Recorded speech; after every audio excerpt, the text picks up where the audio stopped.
Le Seigneur soit avec vous. Et avec votre esprit. Bonne nouvelle de Jésus-Christ, selon saint Matthieu. Gloire à toi, Seigneur. En ce temps-là, Jésus disait aux grands prêtres et aux anciens du peuple, « Écoutez cette parabole. Un homme était propriétaire d'un domaine. Il planta une vigne, l'entoura d'une clôture, il creusa un pressoir et bâtit une tour de garde. Puis il loua cette vigne à des vignerons et partit en voyage. Quand arriva le temps des fruits, il envoya ses serviteurs auprès des vignerons pour se faire remettre le produit de sa vigne. Mais les vignerons se saisirent des serviteurs, frappèrent l'un, tuèrent l'autre, lapidèrent le troisième. De nouveau, le propriétaire envoya d'autres serviteurs, plus nombreux que les premiers, mais on les traita de la même façon. Finalement, il leur envoya son fils en se disant « Ils respecteront mon fils ». Mais voyant le fils, les vignerons se dirent entre eux « Voici l'héritier, venez, tuons-le, et nous aurons son héritage. » Ils se saisirent de lui, le jetèrent hors de la vigne et le tuèrent. Eh bien, quand le maître de la vigne viendra, que fera-t-il à ces vignerons? On lui répond, ces misérables, il les fera périr misérablement. Il louera la vigne à d'autres vignerons qui lui en remettront le produit en temps voulu. Alors Jésus leur dit, n'avez-vous jamais lu dans les Écritures, la pierre qu'ont rejetée les bâtisseurs est devenue la pierre d'angle. C'est là l'œuvre du Seigneur, la merveille devant nos yeux. Aussi, je vous le dis, le royaume de Dieu vous sera enlevé pour être donné à une nation qui lui fera produire ses fruits. Acclamons la parole de Dieu. Louange à toi, Seigneur Jésus. Ainsi donc, dans la parole de Dieu, on parle de la vigne. Or, la vigne, dans la Bible, est importante. Elle est d'abord, dans l'Ancien Testament, le peuple d'Israël. Et Dieu veut donner au peuple d'Israël sa propre vie, son propre amour. Mais comme on dit, Jésus le reprend, beaucoup de prophètes ont été rejetés. Jérémie et tant d'autres prophètes d'Isaïe, Osée, Amos, parce qu'ils gênaient. Et notre Seigneur reprend cette image, cette parabole de la vigne, pour nous montrer aux Juifs et aux pharisiens, docteurs de la loi, qui étaient férus de leur pensée, de leur pratique, de leur religion, pour leur dire, mais non, vous ne voulez pas croire en moi, vous ne voulez pas croire par les signes que je vous ai donnés, et il le dit dans chapitre 8 et 9 et 10 de Saint Jean, que par ces signes, ces miracles, eh bien Jésus vient auprès d'eux. Et toutes ces guérisons viennent nous dire que la guérison de l'aveugle-né, du lépreux, du sourd, du muet, de l'handicapé, c'est moi qui ai besoin d'être guéri. C'est ça que ça veut dire. Nous avons tous besoin d'être guéris de nos défauts, de nos limites, de nos péchés, l'orgueil, l'égoïsme, la satisfaction de soi, l'amour-propre, le mensonge, la jalousie, tout cela, eh bien, notre Seigneur vient pour nous guérir de nos péchés. Et c'est ça que ça veut dire. Que veut dire notre Seigneur? Un jour, dans une famille, ils n'étaient que trois, l'épouse, le mari et le fils. Mais le ménage n'allait pas bien. Alors, le père, un jour, est allé trouver son fils et lui a dit, tu vois bien que le ménage chez moi, ça ne va pas. Je ne m'entends pas avec ta maman.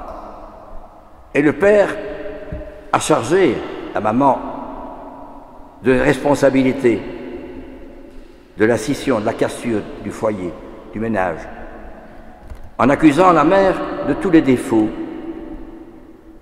et se donnant à lui-même le beau jeu, le beau côté. Et le fils a cru son père. Et son père lui a dit, écoute, la dame que je vais rejoindre, elle a déjà 3 enfants, je ne saurais pas te reprendre, mais on se verra de temps en temps. Et le fils, revenu alors tout seul chez sa mère, s'est fermé vis-à-vis de sa mère parce qu'il a cru ce que le père lui a dit. Et il est devenu parfois dur, impoli, grossier, impertinent, violent parfois. La table de souper était préparée, il a tiré la table, tout a volé par terre. Et la mère souffrait. Elle ne savait comment se défendre, mais elle était croyante. Et à la messe et à l'église, elle regardait Jésus en croix, Jésus la Sainte Messe. Elle a compris que c'est Jésus qui lui demandait de partager sa souffrance, son rejet, comme dans la lecture d'aujourd'hui. Il envoyait ses serviteurs, ils rejetèrent un, lapidèrent l'autre, tuèrent le troisième, etc. Alors, cette dame, cette maman a compris que Jésus lui demandait de partager sa croix, ses difficultés, ses rejets, ses mépris. Alors cette épouse, voyant tout cela, elle tenait la croix de Jésus très fort entre ses mains. Elle regardait Jésus du haut de la croix. Et c'est ce mystérieux regard échangé entre Jésus du haut de la croix et elle qui a fait des merveilles et qui lui a permis de tenir bon au sein même de la violence, du mal, de la grossièreté, de l'égoïsme, de l'esprit de dureté, de violence. Et un beau jour, on a téléphoné à l'école où se trouvait le garçon qui maintenant avait 16 ans et demi, 17 ans. Et on lui dit, écoute, ta maman n'est pas bien, il faudrait peut-être aller la voir à l'hôpital. Alors le garçon hésitait, il se dit, c'est quand même ma mère, je vais quand même y aller. Alors il monte les 3 étages, et les infirmières et les médecins s'affairent auprès des malades. Et puis finalement, il arrive à la porte de la chambre de sa maman, il frappe, et on lui entend un faible entrer. Et quand il voit sa maman toute décharnée et ses yeux de feu, il y a quelque chose qui se passe, un déclic.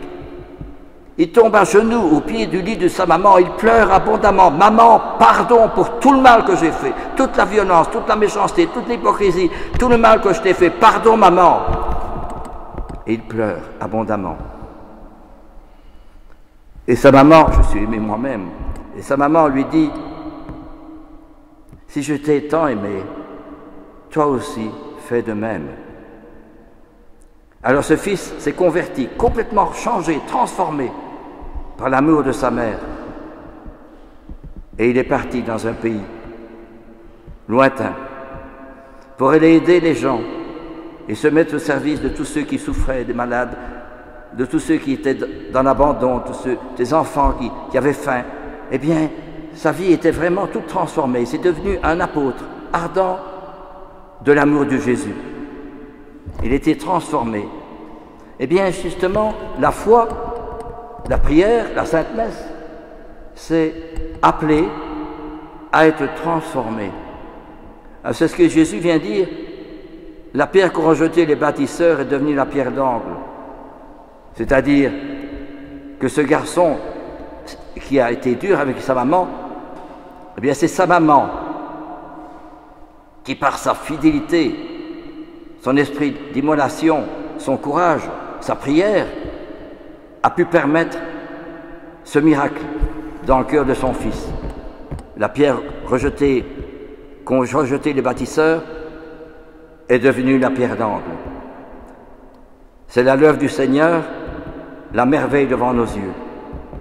Eh bien, c'est ce que notre Seigneur vient nous dire par cet exemple et par l'évangile d'aujourd'hui et aussi la lecture de Isaïe. Mon ami avait une vigne, un coteau fertile, il poussera des épines et des ronces, parce que on n'a pas voulu croire en Jésus, comme ce garçon n'a pas voulu croire en sa maman. Il l'a chargé de tas de fautes, de mal. Mais cette mère souffrait, elle pleurait parfois, en cachette. Et alors, c'est cela un peu, ce fils n'a pas compris. Comme nous, comme les Juifs de l'époque de Jésus n'ont pas compris Jésus. Chaque miracle que Jésus a fait, c'est pour m'interpeller. Quand je lis l'Évangile et que je vois Jésus guérir un lépreux, un aveugle, un boiteux, un handicapé, mais c'est moi qui le guéris. Il m'appelle, tu comprends à quel point je t'ai aimé. C'est ça qui est formidable. Et quand je lis la Passion, tout ce que Jésus a souffert dans la Passion, c'est pour moi. Vous savez, il y a des prêtres, dans le cours de l'histoire, quand ils célébraient la messe, ils voyaient Jésus en croix. Jésus qui était blessé, son sang qui dégoulinait de la tête par la couronne d'épines, Jésus qui était frappé par la lance sur le côté. Et alors, comme disait la petite Thérèse, je me tiens en pensée auprès de la croix de Jésus pour recueillir ce sang divin dans le calice de mon cœur. Elle l'a compris. Elle l'a compris que Jésus lui demandait de partager sa souffrance pour sauver des âmes. Et c'est pour ça que la petite Thérèse a été proclamée patronne des missions, elle qui n'a jamais quitté son cloître. Et vous savez qu'ici à Liège et aussi à Banneux, il y a la vénération des reliques de Thérèse de Lisieux, dont M. l'abbé d'Or vous dira un mot tantôt. Mais cela veut dire que Thérèse a compris que ce sang ne coule pas inutilement, mais elle veut le recueillir dans le calice de son cœur. Amour pour amour, disait Saint Jean de la Croix. Si Jésus m'a tant aimé, moi aussi, je veux l'aimer, peut-être pas de la même manière que lui, mais je ne veux laisser échapper aucun regard, aucune parole, aucune action, profiter de toutes les plus petites choses et de les faire par amour. Et voilà que ce que Thérèse a compris, ce que les saints ont compris, quand des saints comme Saint Ignace de Loyola ou d'autres encore, quand ils célébraient la messe, ben, vous voyez, le Christ en croix et le sang qui coulait, et ils disaient « Et moi, qu'est-ce que je fais pour répondre à l'amour du Christ ?» Alors, voyez-vous, il restait 1 heure ou 2 heures d'action de grâce après la Sainte Messe. Un jour, je l'ai déjà raconté, mais Don Bosco cherchait après Dominique Savio. Il n'était pas au cours, il était venu à la messe le matin, mais il n'est pas allé au cours, dans les classes. Et puis il a cherché au réfectoire, il n'était pas là non plus à midi. Alors Don Bosco va chercher, il le trouve dans l'église. Personne va aller. Si, quelqu'un au banc de communion. C'était Dominique Savio. Alors Don Bosco s'amène. Dominique, il ne bouge pas.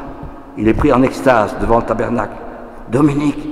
Alors Dominique revient de son extase et dit au Don Bosco, pardon, serait-il déjà l'heure?